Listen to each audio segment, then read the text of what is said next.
Nuestro primer ponente es el doctor Gilberto Antonio Benítez Rodas.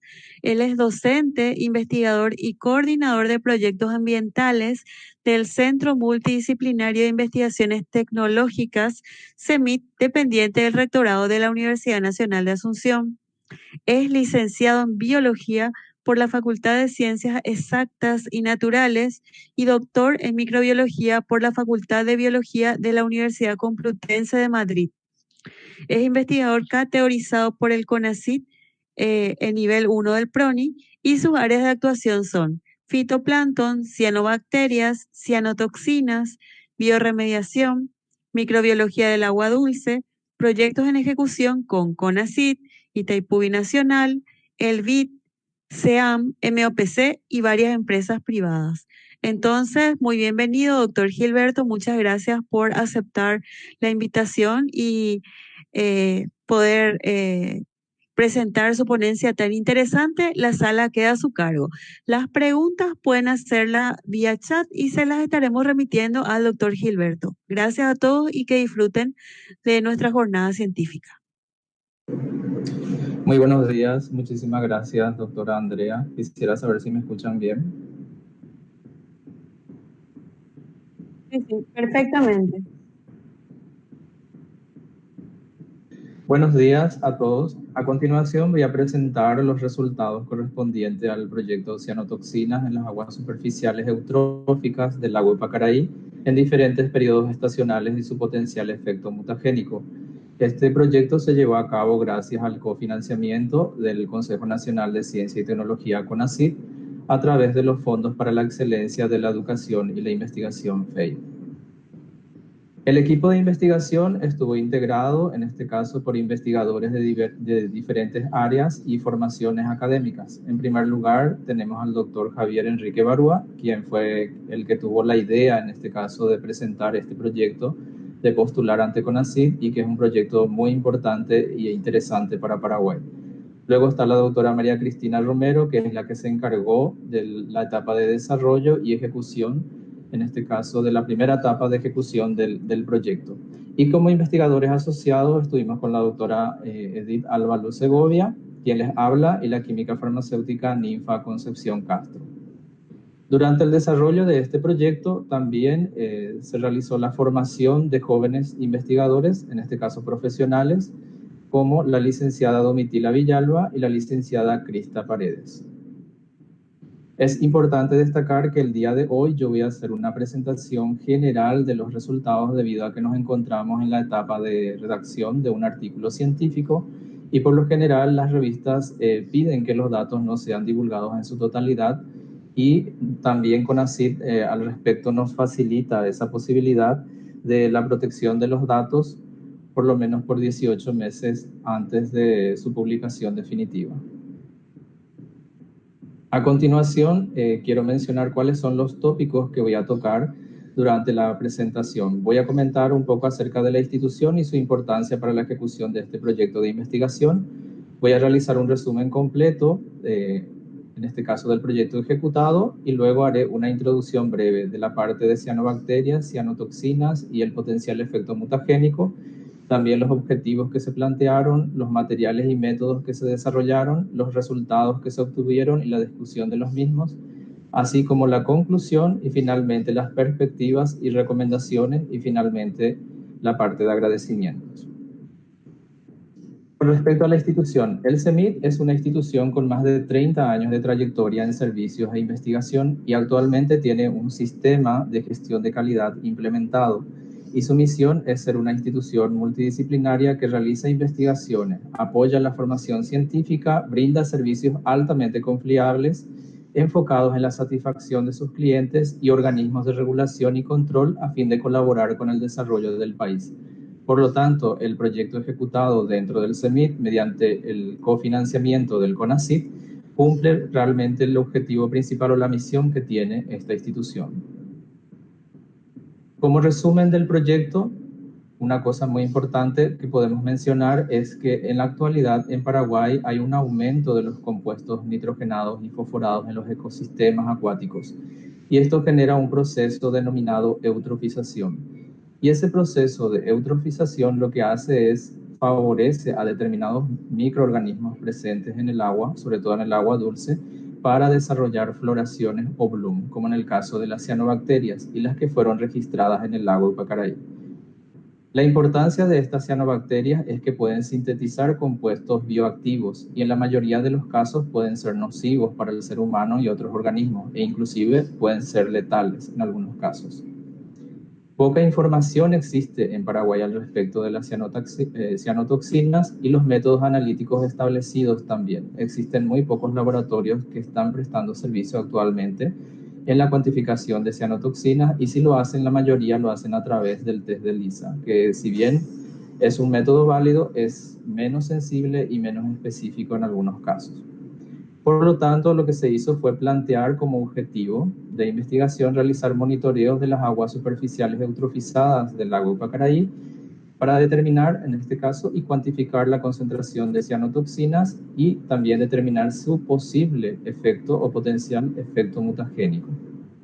Los resultados obtenidos demostraron que al momento de realizar el trabajo de investigación de acuerdo al programa establecido, existió una baja concentración y en algunos puntos inclusive ausencia de cianobacterias y no se detectaron cianotoxinas ni efecto mutagénico en las muestras analizadas. Sin embargo, un punto muy importante a destacar es que los métodos quedaron establecidos y servirán para futuros trabajos de investigación y monitoreos de interés ambiental y de salud pública. Como introducción, veremos entonces cuál es la situación actual en el tema de cianobacterias a nivel de Paraguay. Enfocaremos también la problemática del lago Ypacaraí y por último analizaremos lo que es la biodiversidad, los tipos de cianotoxinas que se pueden producir y el efecto mutagénico que podrían generar. Al ser el CEMID, como había mencionado, una institución de trayectoria que realiza servicios, nosotros recibimos muestras de todo el país, de diferentes puntos, y generalmente son muestras de agua superficial que por tener una coloración verde y al ser el CEMID uno de los pocos laboratorios que realiza la identificación y cuantificación de cianobacterias, siempre nos acercan para poder determinar si realmente esa floración está ocasionada por este microorganismo. Al hacer los análisis, lo que observamos es que las muestras que presentan floraciones pueden provenir de lagunas naturales, lagunas artificiales, lagos, embalses o canteras. Y en la imagen ustedes pueden observar que a nivel país, en varios puntos pueden encontrarse problemas con floración de cianobacterias a consecuencia del proceso de eutrofización.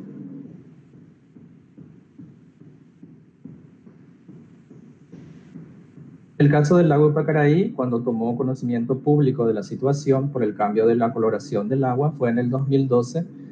La Universidad Nacional entonces decidió realizar un monitoreo continuo de este ecosistema y luego se unió la Itaipú Binacional.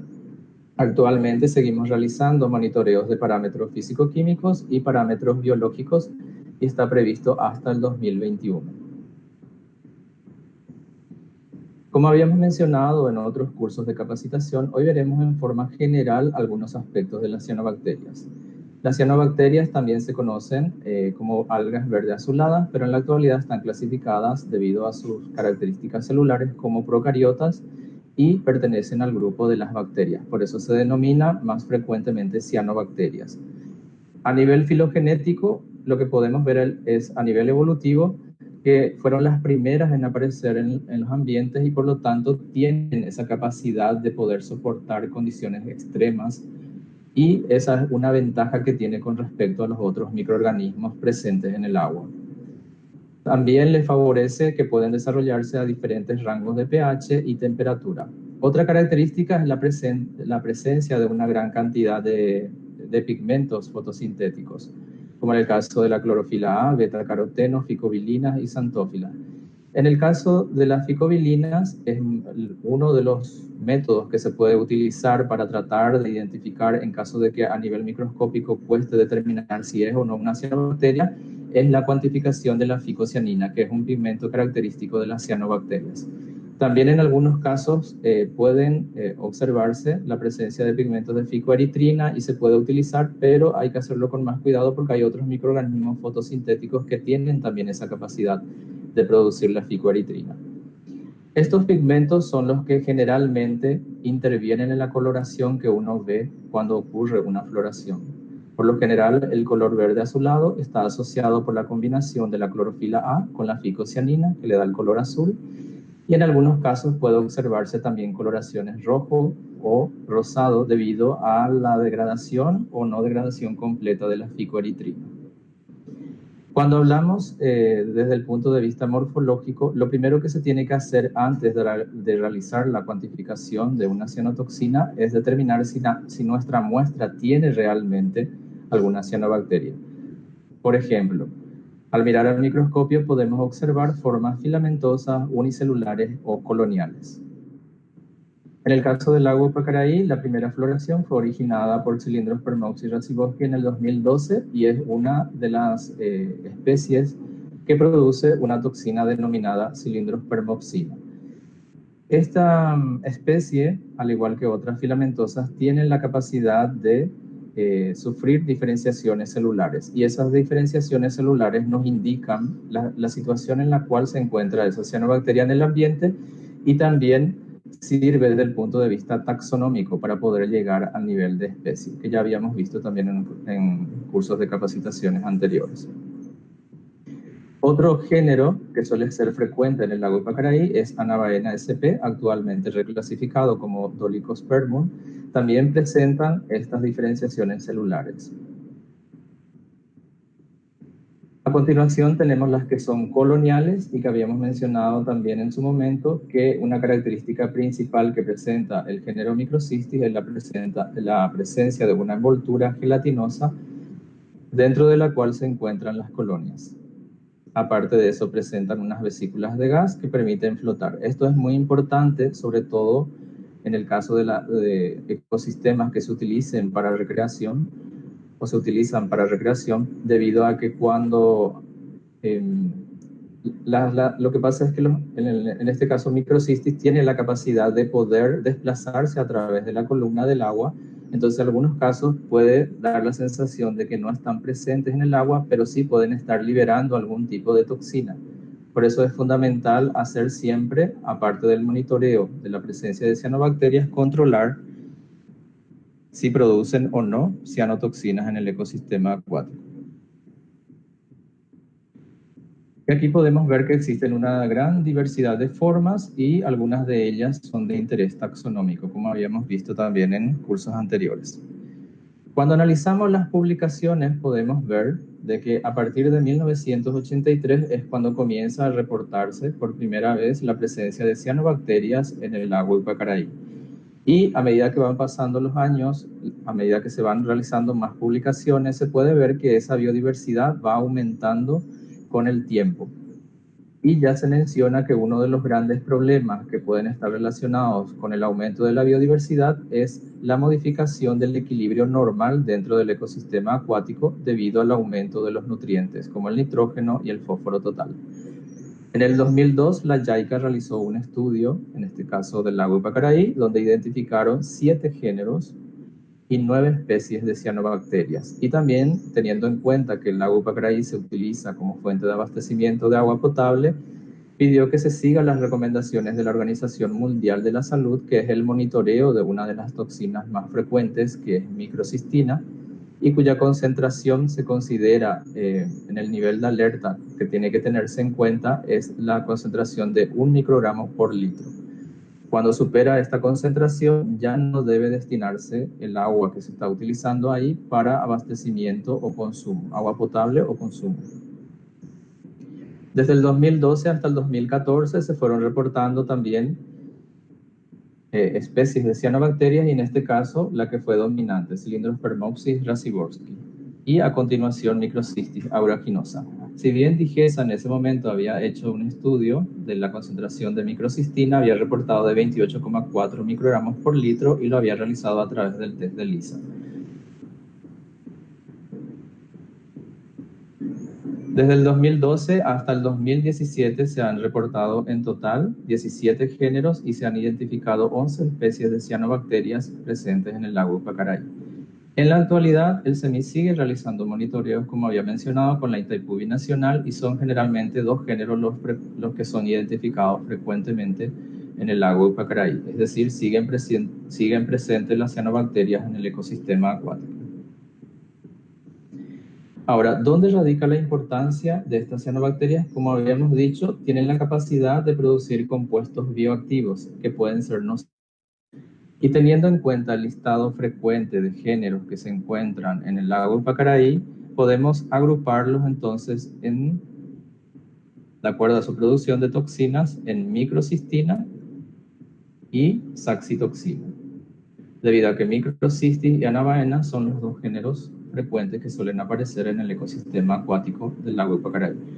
Por lo tanto, forma parte del objetivo del proyecto del trabajo de investigación el monitoreo de estas toxinas.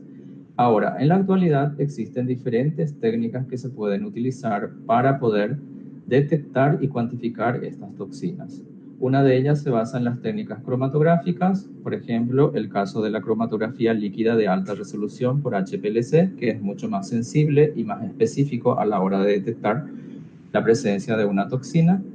Y también, en caso de que se quiera ver si tiene algún potencial o efecto mutagénico, se puede aplicar el test de Ames, que consiste en la utilización de cepas modificadas de Salmonella typhimurium, que son cepas que tienen una deficiencia en la capacidad de sintetizar histidina. Entonces, lo que ocurre es que en presencia de algún compuesto bioactivo que sea mutagénico, se puede revertir esta mutación y las colonias pueden reproducirse, que vamos a ver con mayor detalle en la parte de metodología.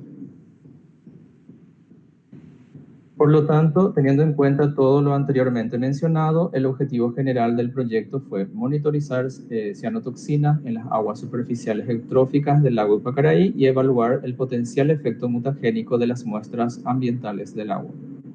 Como objetivos específicos, identificar las especies de cianobacterias presentes en las muestras del lago en distintos periodos estacionales, establecer la metodología para la determinación de microcistina y saxitoxina mediante técnicas cromatográficas, detectar y cuantificar microcistinas y saxitoxina en las aguas del lago de Pacaraí mediante técnicas cromatográficas y, por último, determinar el posible potencial efecto mutagénico de las muestras ambientales que presenten concentración de cianotoxinas. Para este trabajo de investigación, como la UNA ya tenía definido los puntos de monitoreo del lago de Pacaraí, lo que hicimos es utilizar esos mismos puntos para realizar este trabajo de investigación. Tenemos el punto número 1, que está ubicado en San Bernardino, el punto número 2 en el río Salado, en el punto número 3 en el arroyo Yucurú, el punto número 4 en Areguá, el punto número 5 en el centro del lago para que sea representativo y por último el punto número 6 del arroyo Pirayú. En el caso del arroyo Pirayú y el arroyo Yucurú son afluentes del lago, por lo tanto traen agua que pueden estar contaminadas o con carga de nutrientes que favorecen el proceso de eutrofización del lago Pacaraí. Y aquí tenemos las coordenadas de los diferentes puntos. Ahora, las fechas de monitoreo. Para poder cubrir las diferentes estaciones del año, se realizó el primer monitoreo el 21 de marzo del 2018, el segundo monitoreo el 21 de junio del 2018 y el tercer monitoreo el 17 de octubre del 2018 y por último, el último muestreo el 27 de febrero de 2018. Ahora, para la parte metodológica, aquí sí puedo dar un poco mayor de detalle con respecto al método utilizado para la identificación y cuantificación de cianobacterias, debido a que es un método que ya está establecido y forma parte de un servicio de rutina y también para trabajo de investigación, que es el método de Uterman.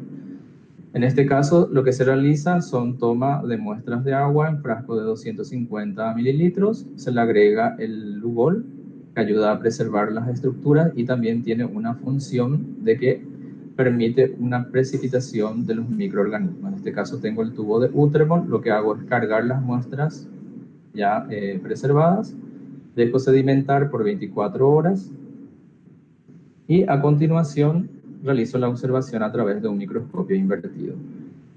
Una vez que realizo la observación de las muestras a 40 por, lo que hago es tomar fotografías y posteriormente realizar mediciones para la clasificación taxonómica.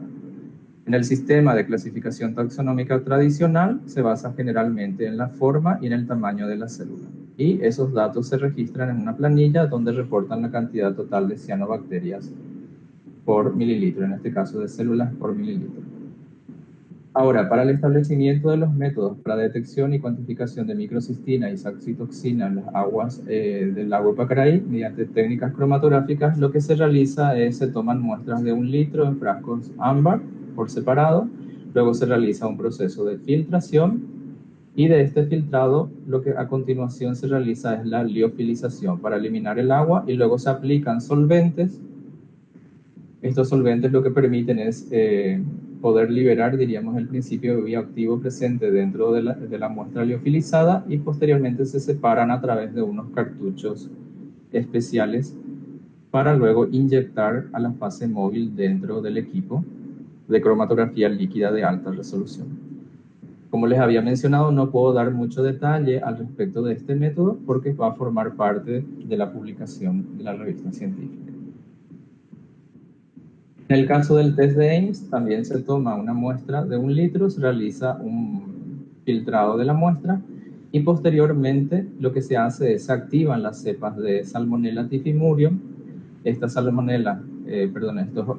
cepas que están modificadas genéticamente, lo que se hace es se coloca una en un medio que contenga una baja concentración de histidina para que por lo menos se puedan observar y demostrar que tienen actividad metabólica las bacterias, y otra se pone en contacto, otro volumen se pone en contacto con el agua que puede tener el potencial compuesto posible o potencial compuesto bioactivo que sea mutagénico. Y luego se incuban a ambas placas y 24 horas después se realizan la cuantificación de las colonias en caso de que exista algún efecto mutagénico.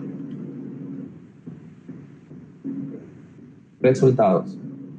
En esta imagen podemos observar entonces que varios puntos de monitoreo no se registraron o no se detectaron la presencia de cianobacterias, y en los puntos que sí se detectaron la concentración era muy baja, solamente de 3.000 células por mililitro, teniendo en cuenta que la Organización Mundial de la Salud establece que se tienen que monitorear a partir de 20.000 células por mililitro y medir la cuantificación de las cianotoxinas. En este caso existe una baja densidad de cianobacterias. Esto podría estar asociado con la disminución de los nutrientes nitrógeno y fósforo y el aumento de la turbidez.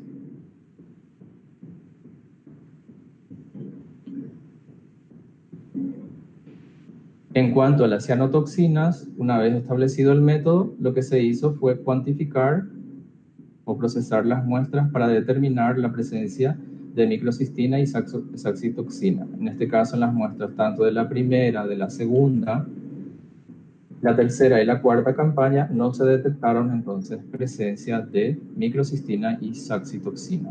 También se realizaron el análisis del test de Ames y tampoco se detectaron la presencia de compuestos mutagénicos. Como conclusión, se detectaron poca densidad y biodiversidad de cianobacterias, se establecieron los métodos para la detección y cuantificación de microcistina y saxitoxina, no se detectaron presencia de microcistina y saxitoxina en las muestras de agua superficial del lago Pacaraí durante el periodo de monitoreo y tampoco se detectaron presencia de compuestos bioactivos con potencial mutagénico. Perspectivas. Ya que tenemos establecido el método, lo que vamos a realizar en el futuro es capacitación de profesionales mediante cursos para la transferencia de conocimientos, monitoreos ambientales para la detección y cuantificación de ecosistemas acuáticos afectados por la presencia de cianotoxinas, proporcionar información precisa a las autoridades correspondientes, ya sea el MADES o el Ministerio de Salud Pública y Bienestar Social, acerca de la presencia de cianotoxinas y riesgos asociados, y promover la ejecución de proyectos tendientes al control o a la eliminación de las condiciones favorables para las cianobacterias. Agradecimientos al CONACYT por el cofinanciamiento de este proyecto tan importante para el Paraguay, por el impacto positivo del establecimiento de métodos analíticos bien específicos y sensibles para la detección y cuantificación de cianotoxinas y la capacidad de determinar el potencial efecto mutagénico mediante el test de Ames. Ambos son de interés ambiental, salud pública e investigación. Muchas gracias. Muchísimas gracias, doctor Gilberto, por su excelente presentación. Aquí tenemos una pregunta. Dice, ¿hay algún mecanismo en marcha para recuperar el estado normal, entre comillas, del lago?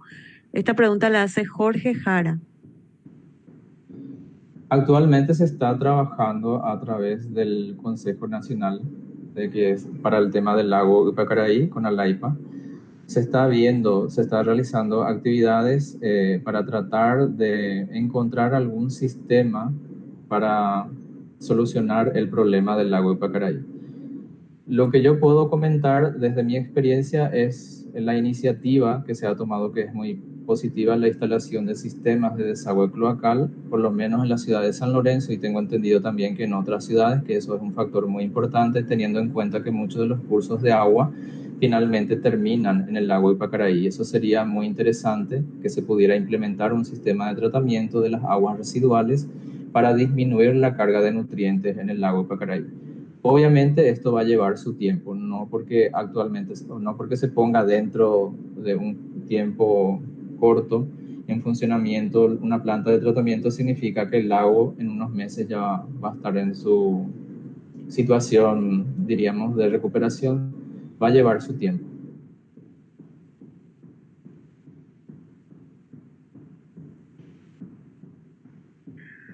¿Alguna otra consulta para el doctor Gilberto? Hay comentarios. Excelente, interesante. Muy buen día. Excelente disertación, doctor Gilberto.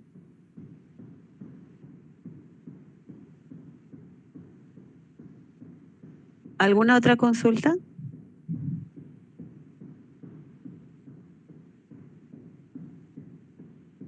Muchas gracias a todos por sus buenos comentarios.